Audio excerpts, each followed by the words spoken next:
38 de las 50 sobre los abusos eclesiásticos. Pido ayuda económica para seguir las construcciones y también invito a que se enamoren de Jesucristo.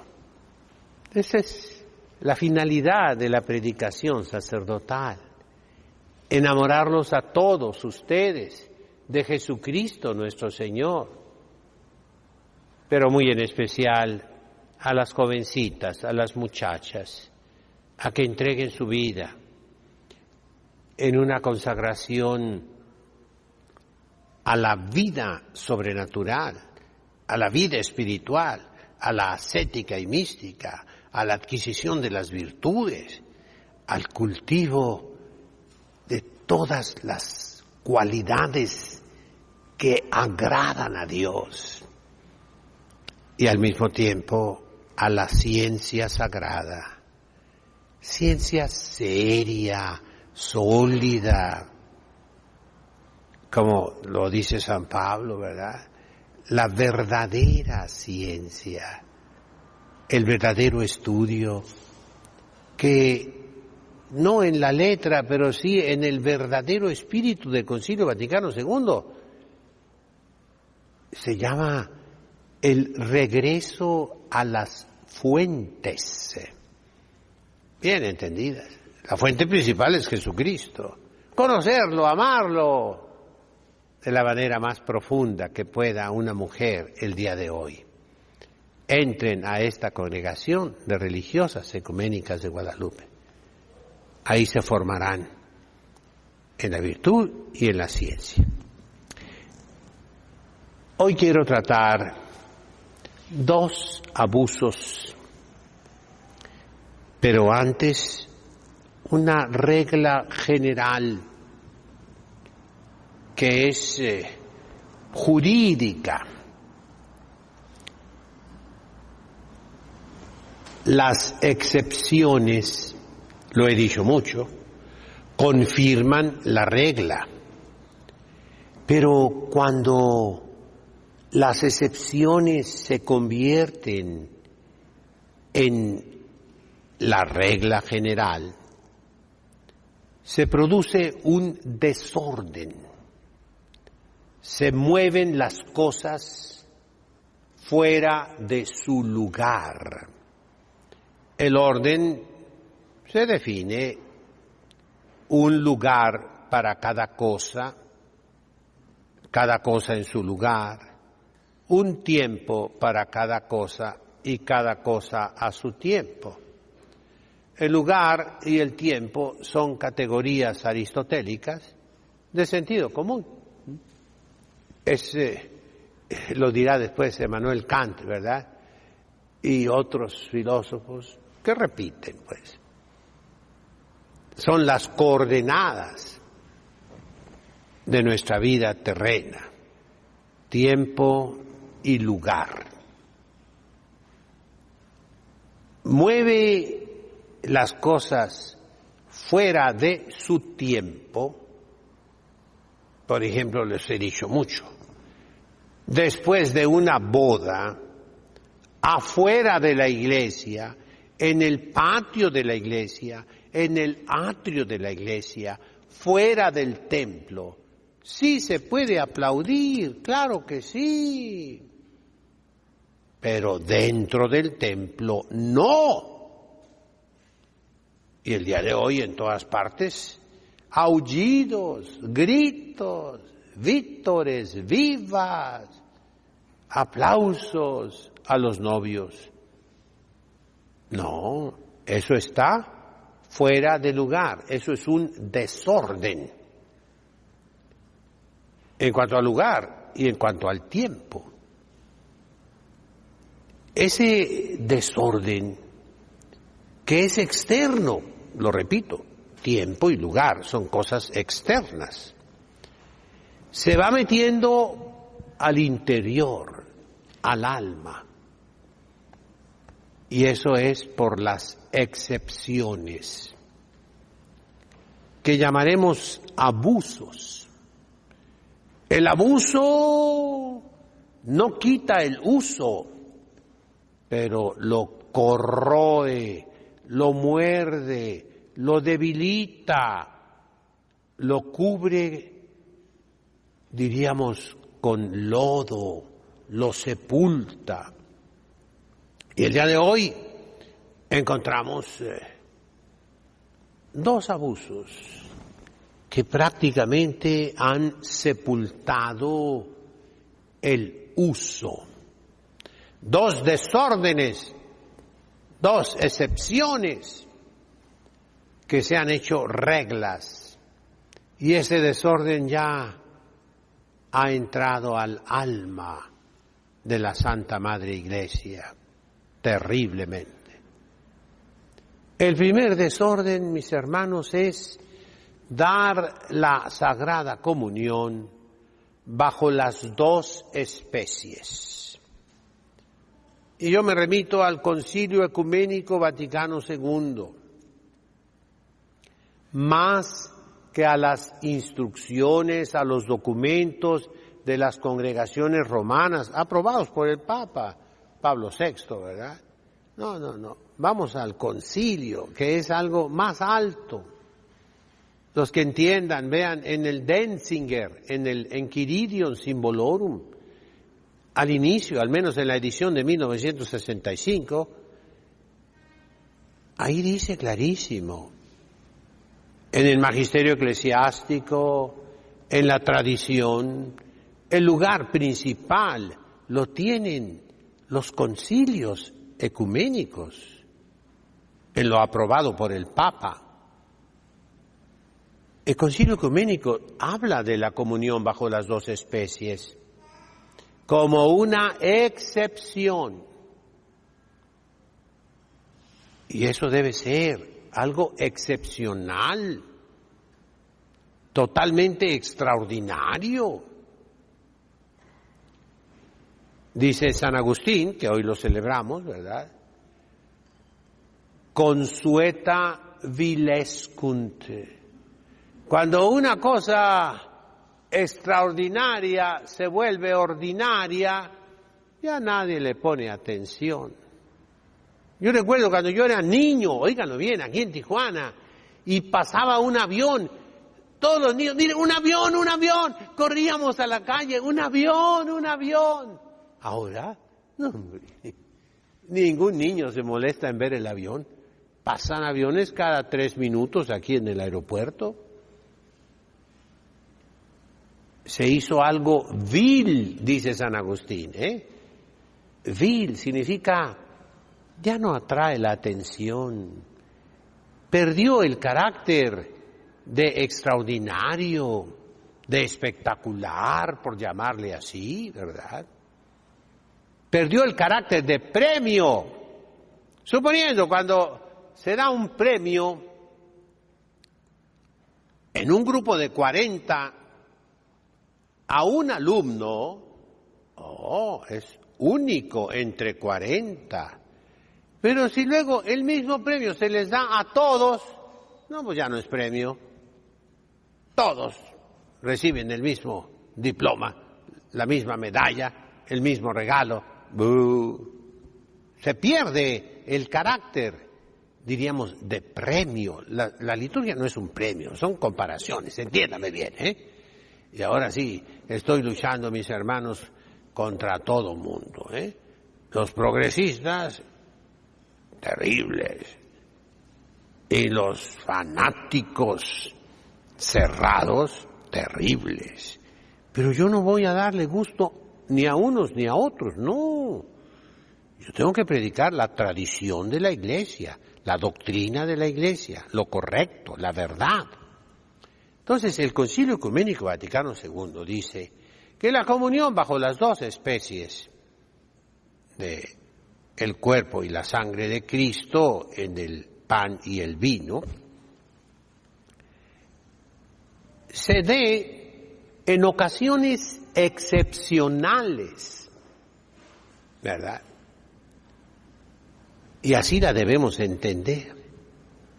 Pero en muchísimos lugares es lo ordinario. Y eso tiene varios peligros. A lo largo de los siglos, la Iglesia siempre ha combatido las herejías. Hubo una herejía que se originó en Europa Central, lo que ahora es la República Checa, Eslovaquia, parte de Austria, de Alemania, de Polonia, en la Edad Media. Se llamó el utraquismo, los utraquistas, en latín, uterque, utraque, utrumque, es un adjetivo partitivo que significa uno y otro, los dos. Se conserva todavía en los títulos académicos, aún en universidades que no son católicas. Doctorado in utroque iure, doctorado en derecho eclesiástico y en derecho civil al mismo tiempo, in utroque. Bueno, esa herejía condenada por la Iglesia, decía que cuando recibes tú el pan eucarístico, recibes únicamente el cuerpo de Cristo, que cuando recibes tú el cáliz consagrado, recibes únicamente la sangre de Cristo.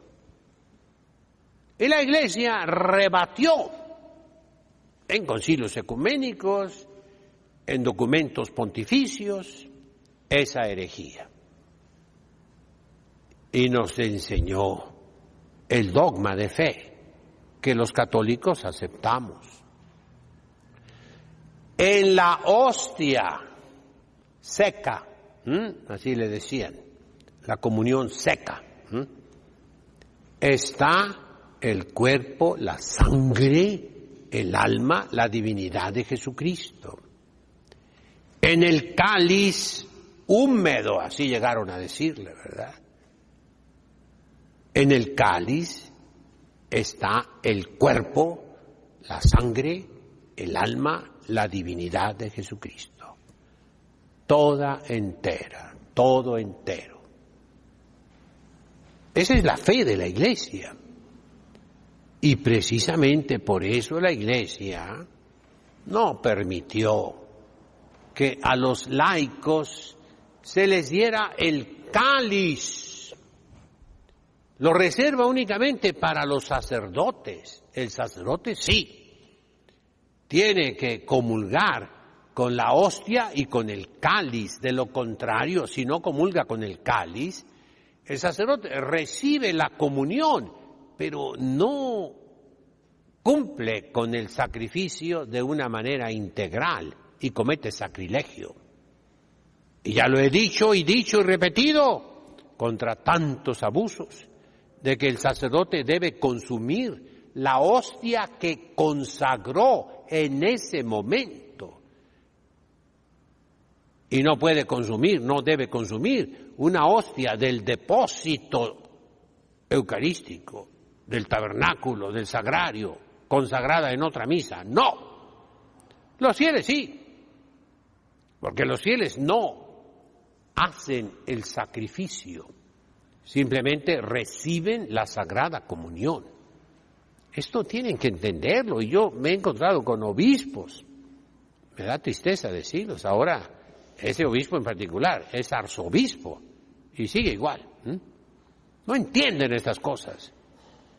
Compañero mío, tengo muchos compañeros, cardenales también. Estuve en Roma 12 años, hombre. Mis queridos hermanos, hay otro peligro, que es que se le falte al respeto a nuestro Señor Jesucristo. Cuando la comunión se da en la hostia únicamente, no hay tanto peligro, pero con el cáliz sí. es materia líquida, las especies eucarísticas. Y lo vemos prácticamente diario. Innumerables abusos. Se tira la sangre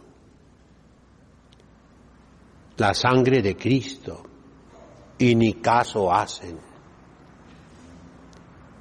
Después de la Sagrada Comunión de los fieles con tantos cálices, se llevan los cálices no al altar, no,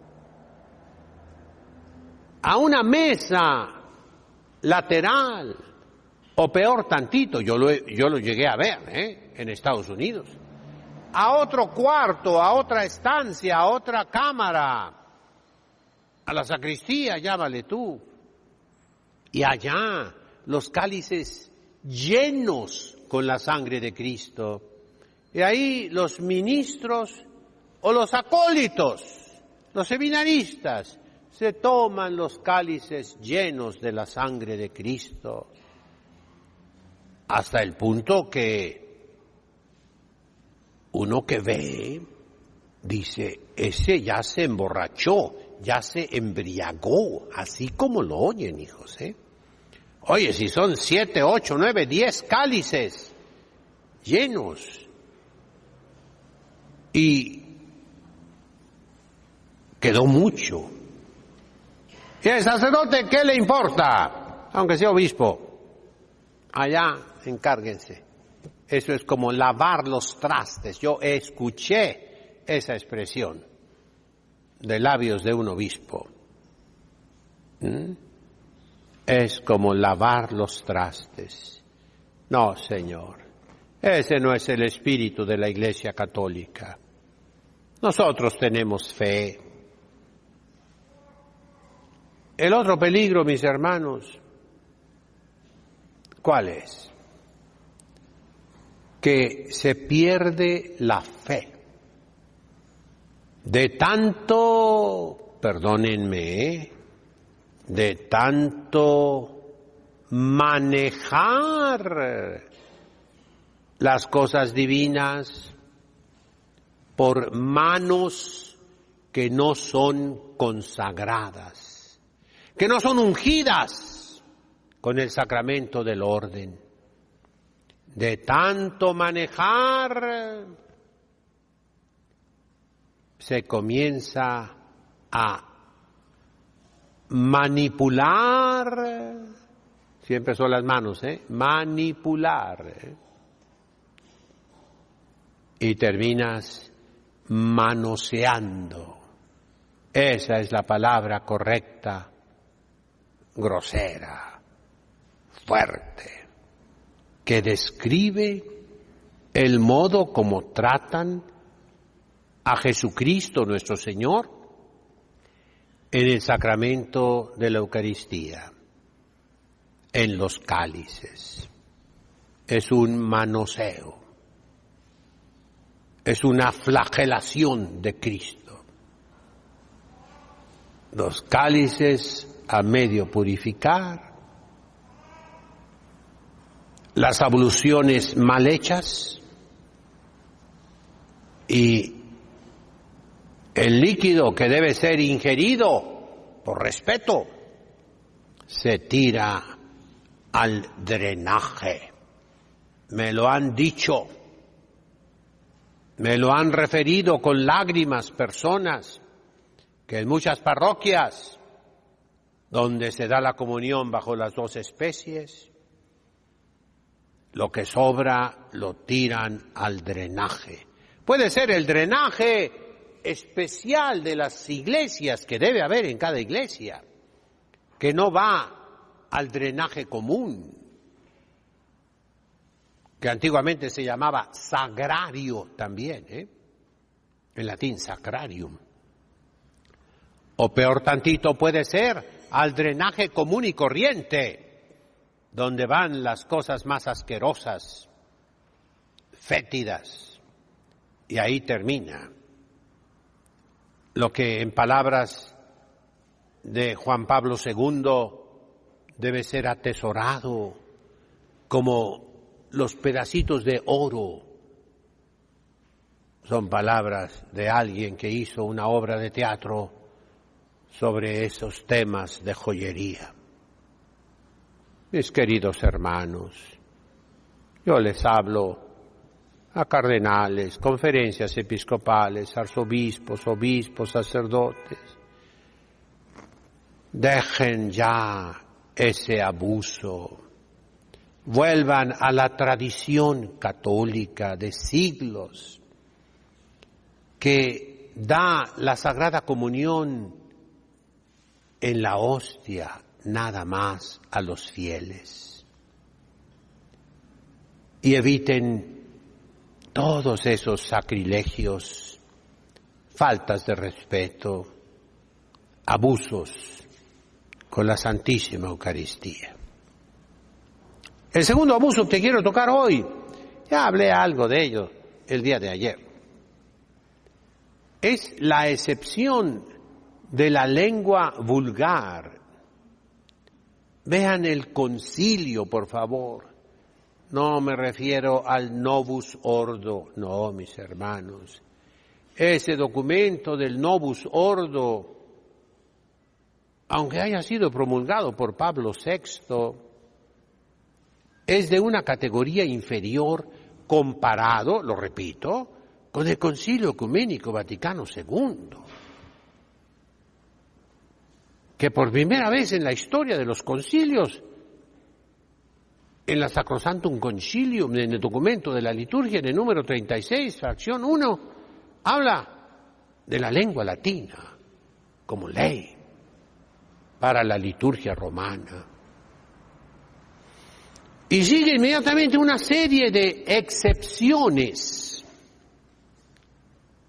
favoreciendo la lengua vulgar. ¡Qué bueno! Pero mis queridos hermanos, son excepciones que no quitan, lo repito y lo repito, la regla general. Cuando en un país, en una nación, siempre se celebra la misa en la lengua vulgar, contra lo que manda el Vaticano II, que se preserve la lengua latina, contra lo que manda la letra del Vaticano II, que el pueblo responda al sacerdote en latín, contra lo que manda el Concilio Vaticano II, que el pueblo cante el Kyrie, el Gloria, el Credo, el Sanctus, el Agnus Dei en latín.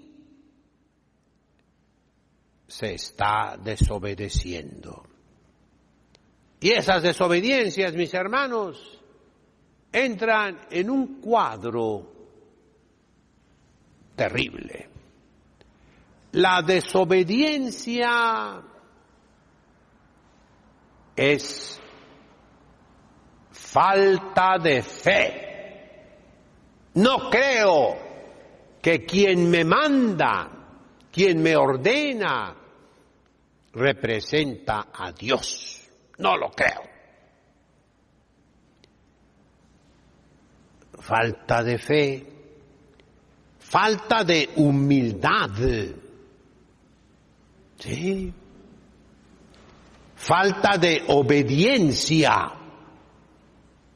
La fe, la humildad, la obediencia van juntas en un cuadrito de nuestro corazón, de nuestra mente. Y al perder la humildad, pierdes la fe. Al desobedecer, pierdes la fe.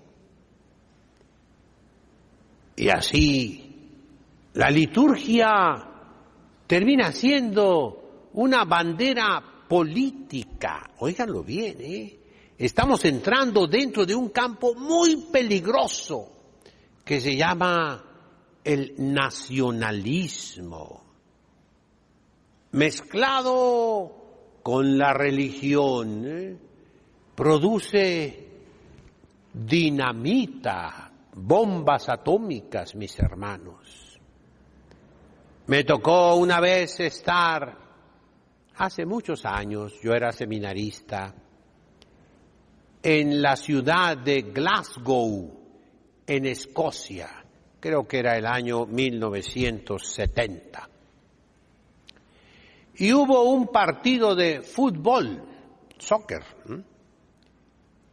entre dos equipos. Uno escocés, protestante, en la versión calvinista más, diríamos, aguda, más severa, más estricta. Y otro equipo irlandés, católico.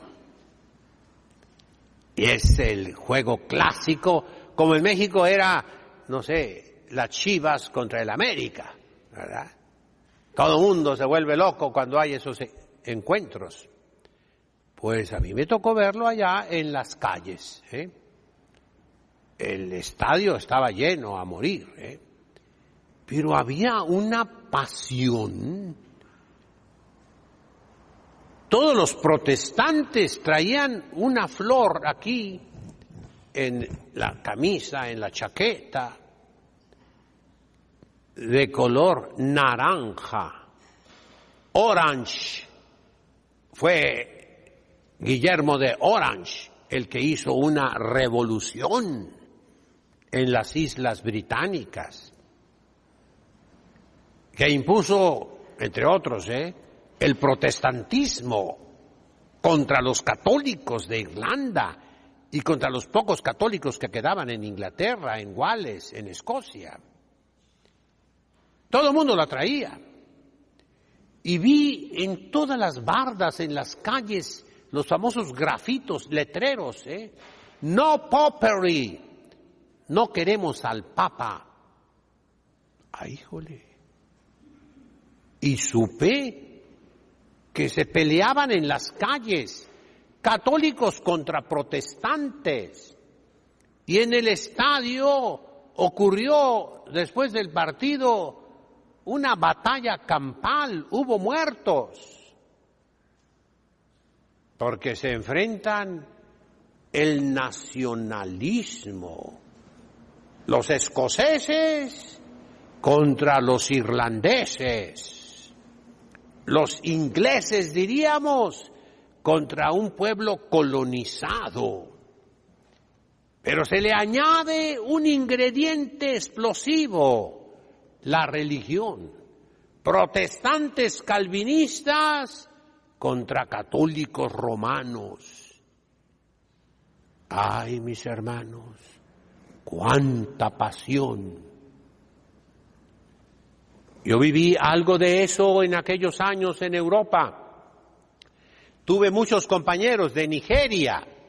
Los tengo, les repito, el cardenal John Onayekan se ordenó junto conmigo. Somos compañeros, ¿verdad?